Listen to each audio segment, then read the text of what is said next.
Hello, this is Charlie Campbell from Walter Football coming to you guys with another video here on our YouTube channel. Now today's topic is going to be racism in the NFL. I got a lot to say on this topic. I have done a ton of research for this video, so I'm going to get right into it because I don't want the video to get too long. So, first of all, there was some controversy about this with Vic Fangio saying he didn't see racism in the NFL, then walking that comment back. And I'm going to talk to you guys from what I've seen as a draft analyst who speaks to scouts on a daily basis and college directors, coaches, and others, and having been a beat writer covering a team. And I definitely think there is racism in the NFL. I don't see it to a alarming extent in terms of the player side. I think generally with the players and the coaches, if you can play, you're going to play. If you can play, you'll get the opportunity to do that. I don't think that it's really a real issue from that perspective. But I do think racism is there are two cancers in the NFL, I can tell you for sure. Two cancers. One, racism. Two, nepotism. So nepotism, maybe I'll get into another video. But racism is the big one that we're touching on today. And racism in the NFL comes from the ownership level. The owners have a real block in their mentality when it comes to hiring a black general manager, black directors for the pro and college side. Those positions are not typically going to black candidates, and especially GMs. The numbers are there for everyone to see. Only 2 black general managers currently in the NFL. Now, I could be off here, but I've looked through it a lot. I have only 11 black general managers in NFL history. I have only 9 franchises in the history of the NFL that have ever hired a black general manager. And Cleveland has hired 3 black general managers, so that's why you see that difference between 11 and 9. So that means over 70% of NFL franchises have never had a black general manager. That's pretty striking.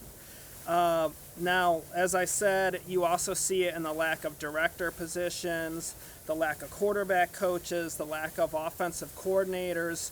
Those positions aren't typically going to black candidates. Black coaches seem to get funneled towards the defensive side of the ball typically.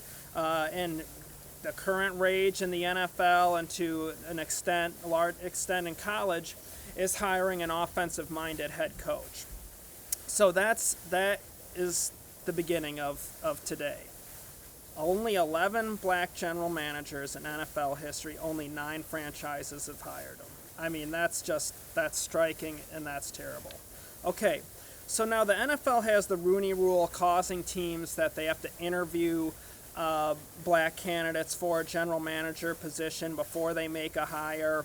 But really, we've seen that rule just become completely ineffective. It's a bureaucratic just a bureaucratic hoop for these teams to jump before they get the guy they want. Say like the Jets and Bobby Douglas doing some token interviews when Bobby Douglas was their guy all along. That's just the way the league has become. So why is that the case? Why do I think that's the case? I think that's the case because owners want their GM to fit an idea. They want their guy to sound a certain way, look a certain way. I remember, and I'm not going to get into politics ever, but I remember when Mitt Romney chose Paul Ryan as his vice president running mate, one of the comments he made or people around him made, that Paul Ryan reminded Mitt Romney of the guys, young executives he'd hire at Bain Capital to run divisions or do projects, stuff like that. And I think that's the mentality that NFL owners have. They're looking for that kind of guy that they think is the right face for their franchise, someone they maybe identify with as a younger version of them. someone who they think will look good on the podium and sound good, talking to the media. I know that certain owners that is relevant to. They don't want to get embarrassed, so they want that GM who can handle himself well publicly. So, I think actions speak louder than words. And this is definitely the case where these are the kind of guys that have been getting hired in the NFL for general managers. I know scouts have seen it. They definitely notice it in terms of who's getting elevated, who's getting director jobs, which can lead to being a GM candidate. So now I thought we'd take an example from this offseason. Since we're in the middle of the offseason right now, let's look at Carolina. Let's look at the Panthers, because they had a lot of significant hires in terms of the race side of things, and all of them went to white people. Now, recently, they hired Pat Stewart, who was a national scout with the Eagles, had previously been with the Patriots, to basically be the assistant GM. I think they gave him a director of player personnel title, something like that, which is basically the guy right below the GM. Now, I've asked around to other teams. I don't know Pat Stewart, but I've asked around to scouts at other teams, and they've said that he's fine. They've said he's average. He's not a good scout. He's not a bad scout. Basically, he's mediocre. And from what I've also heard from other people at teams is that they do not believe the Panthers interviewed any minority candidates for the job. They don't believe that's the case. I could be wrong, and I'm sure the Panthers would be quick to say it if I was, but from what I've heard, they did not interview any minority candidates. Now, why did Pat Stewart get that job? It sounds like it's because of his personal history with Matt Rule, going back to Western Carolina when they were young and coming up, remained friends, and so he basically hired his buddy, which is makes sense as to the way the NFL is. That's how it operates in so many ways. They hire their buddies for positions. Now, guys at other teams have told me that the Panthers had more qualified in-house minority candidates for that job than Pat Stewart. They said they had better guys already at the organization, deserving better talent evaluators, guys who are better at scouting, already at the team, but they did not get a chance to interview for that position, did not get elevated up because Matt Rule's hiring his buddy. So, that's example number one with Carolina as to the problem in the NFL. Example number two, they hire Matt Rule over Eric Bieniemy. Matt Rule, head coach at Baylor, had been at Temple before that. Eric Bieniemy, Chiefs offensive coordinator. Chiefs go deep into the playoffs last year with Pat Mahomes in his first year as a starter, have the best offense in the NFL. The Panthers interview Bieniemy, but they end up hiring Matt Rule. Matt Rule has had 1 year of coaching experience in the NFL. He was the assistant offensive line coach for the Giants. Eric Bieniemy, proven offensive coordinator. Andy Reid's coaching tree has had success in the NFL level, not just getting to the playoffs, but winning championships. You've seen it recently with Doug Peterson. So when you compare the two, hiring a coach in the Big 12, Matt Rule's never won anything. I mean, he didn't win a Big 12 title at Baylor, and the Big 12 stinks. Oklahoma wins it by default most years. I mean, Texas, I think, will come back up, but they haven't been what they used to be. You don't see any other juggernauts on that schedule. Baylor was really good before Matt Rule got there. They just had the scandal with Bryles, but before that, they were among the top teams in the conference. So it's not like he took a doormat that has been a losing team for 30, 40 years, or 20 years, however you want to put it, and turn it around. They had been good. They just had a few down years after the scandal happened. So to say that he is more qualified then Eric Bieniemy, who's the offensive coordinator of the best offense in the NFL, is just ridiculous. It's nonsense. So, I mean, for me, taking Matt Rule to be the head coach over Eric Bieniemy is kind of like if you were going to pick a quarterback for your team next year, any random team in the NFL, the Patriots, for example, they're going to pick a new quarterback to replace Tom Brady.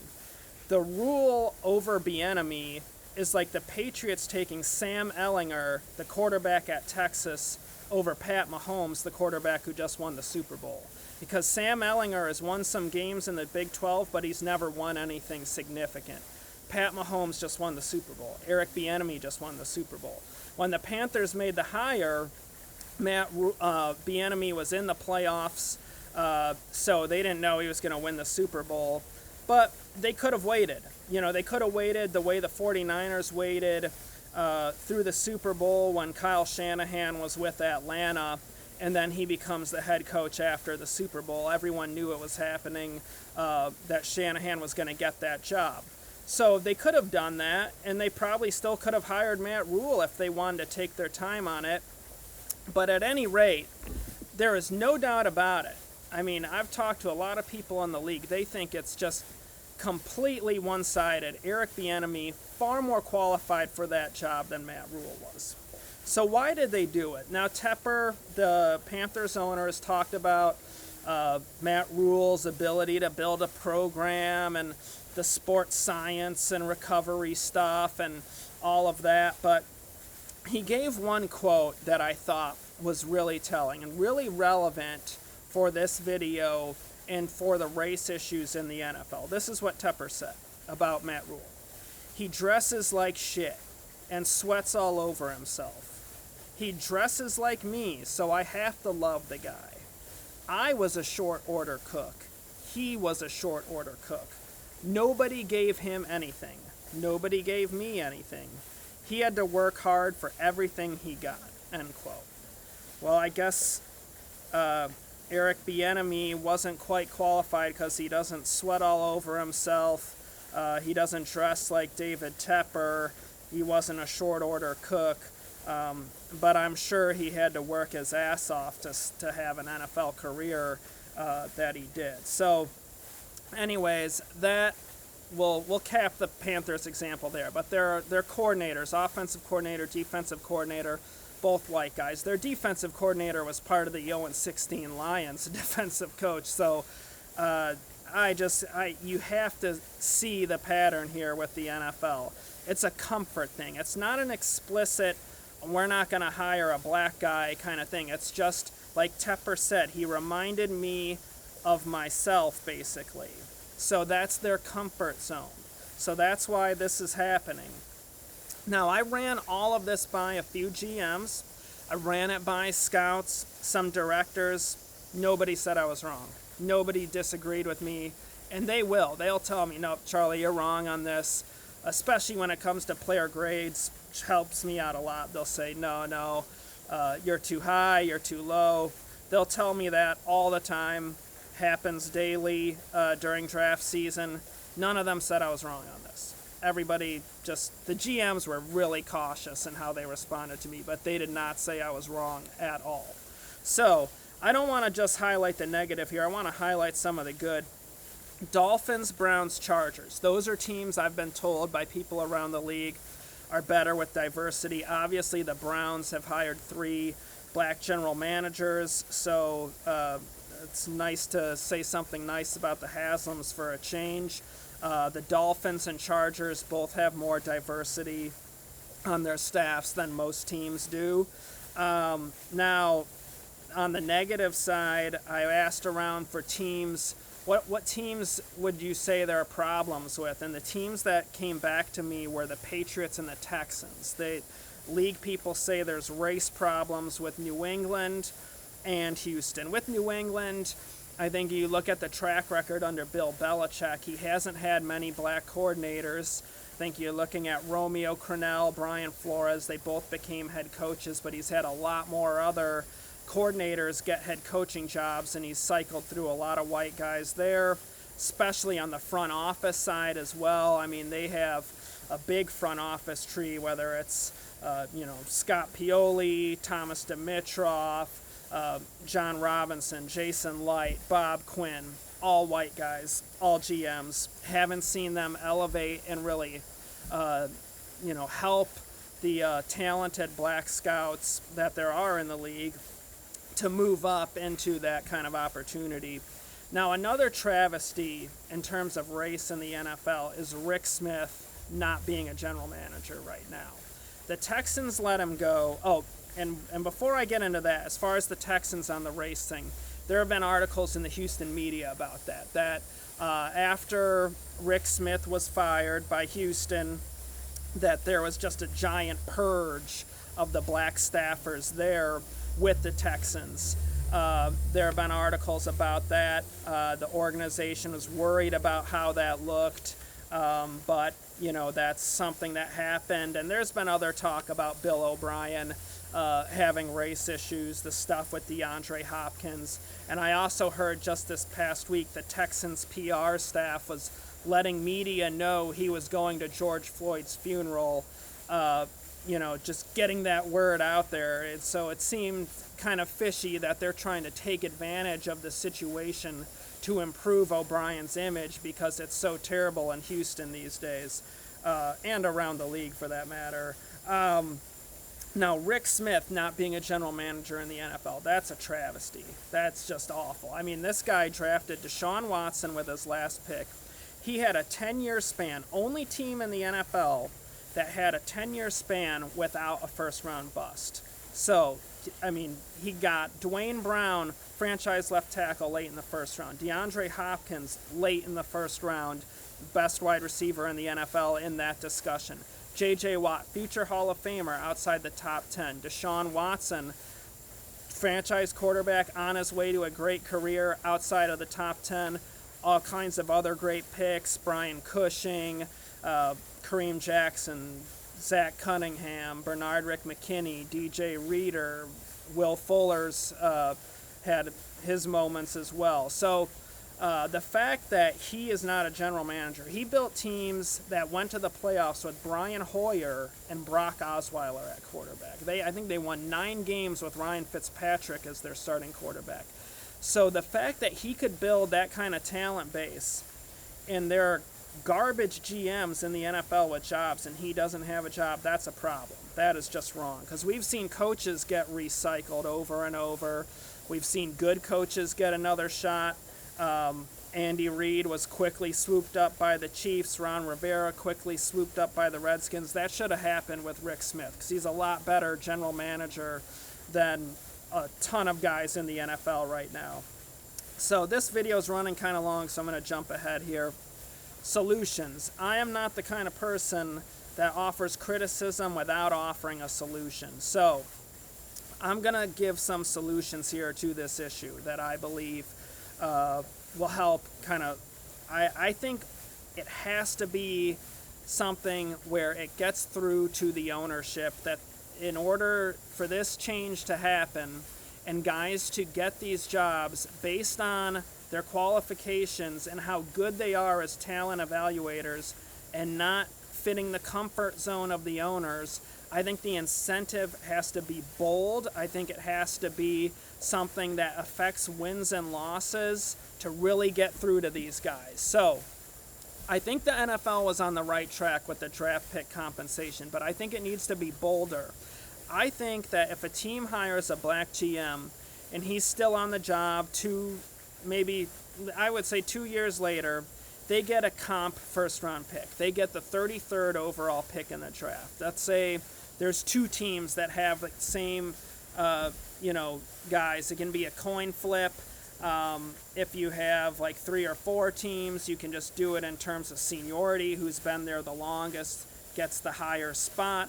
And then I think for a black head coach, keeping them 2-3 years later, they're getting a comp pick at the end of the second round. It's been, we've seen more black head coaches in the NFL than general managers. So that's why I think putting the comp pick at the end of the first really is going to impact wins and losses. That's going to be a serious incentive for teams And I think it could really make a big difference into kind of breaking the ownership out of their mold, getting the good old boys to think about it in a different way, and actually listen to guys and really review who's doing a good job at talent evaluation. Because I can tell you some of the best scouts I know, best talent evaluators in the NFL are black, and they are not getting the opportunity to rise up. They're getting passed over cycle after cycle after cycle. It's a problem. And I know so many franchises that would be better off with these guys running their teams than the guys they currently do have. So anyways, I'd love to hear your feedback. Leave a comment below. I'll be checking it out, so let me know what you think. Hope you guys enjoyed this video. I know it's a controversial subject. I don't really like to get into those, but this one I feel really passionately about. I think it's a big problem in the NFL, and I think it's something that really needs to change. Hope you guys enjoyed it, and I'll be back with you again soon.